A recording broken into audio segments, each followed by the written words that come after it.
మహిళలకు బాలికలకు రక్షణ కల్పించాలని కర్నూలు కలెక్టర్ కార్యాలయం ముందు ఐద్వా ఆధ్వర్యంలో నిరసన కార్యక్రమం చేపట్టారు.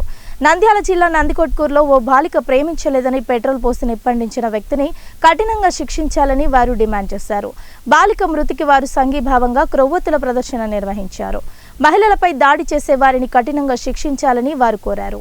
మృతురాలి తల్లిని రాష్ట్ర ప్రభుత్వం ఆదుకోవాలని ఐద్వా రాష్ట్ర నాయకురాలు నిర్మలమ్మ కోరారు. ఎట్లా అంటే ఇది ఏంటి అసలు ఈ రకంగా ఎట్లా జరుగుతుందనే విషయాన్ని ఆ ఇంట్లోకి ఎట్లా వెళ్ళాడు, ఏం జరిగింది, అసలు ఇంతవరకు కూడా పోలీసులు దానిపైన కరెక్ట్గా ఏం చెప్పడం లేదు.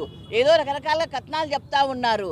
మేము ఒకటే చెప్పాల్సుకున్నాం, ఈ రాష్ట్రంలో మహిళలపైన దాడులు, బాలికలపైన దాడులు పెద్ద ఎత్తున పెరిగినాయనే విషయం వాస్తవము. యాసిడ్ దాడులు ఒకవైపు, పెట్రోల్ బస్ దాడులు ఒకవైపు, అత్యాచారాలు చేయడం ఒకవైపు, హింస పెరగడం ఒకవైపు, రకరకాలుగా ఈరోజు రాష్ట్రంలో మహిళలపైన, బాలికలపైన, పసి పిల్లలపైన కూడా పెద్ద ఎత్తున జరుగుతూ ఉంటే హింస ఏం చేస్తున్నాయి ప్రభుత్వాలని చెప్పేసి మేము ప్రశ్నిస్తూ ఉన్నాము. అందులో అంతకుముందు ముచ్చుమరిలో కూడా ఒక సంఘటన జరిగింది. అసలు అది ఏమైందో అర్థమే కాలేదు. ముందు ఏదో చేస్తామన్నారు, తర్వాత మాయమైపోయింది.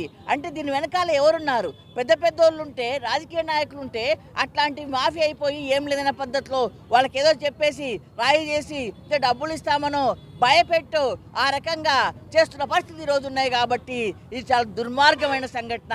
ఈ సంఘటన విషయంలో ఇమ్మీడియట్గా ఎస్పీ గారు వెంటనే స్పందించేలా, అట్లాగే రాజకీయ నాయకులు, ప్రభుత్వం కూడా ఆ రకంగా జరిగింది కారణాలు ఏంటనేది ఇదేం చెప్తున్నాం మేము. దీనికి మూలం గురించి ఏ ప్రభుత్వం కూడా ఆలోచించడం లేదని చెప్పేసి, మద్యం ఒకవైపు ఉంది, డ్రగ్స్ ఒకవైపు ఉన్నవి, నీలి చిత్రాలు ఒకవైపు ఉన్నవి, ఆ రకంగా రకరకాలుగా ఉన్న పరిస్థితి చూస్తుంటే మరి ఇవన్నీ కూడా వాళ్ళ మైండ్లో ఎట్లా పనిచేస్తాయని చెప్పేసి ఈరోజు సినిమాలో ఏం జరుగుతూ ఉంది, వెంటనే ప్రేమించు ప్రేమించు ప్రేమించు దుమ్కుతాను చస్తామంటూ ఉన్నారు.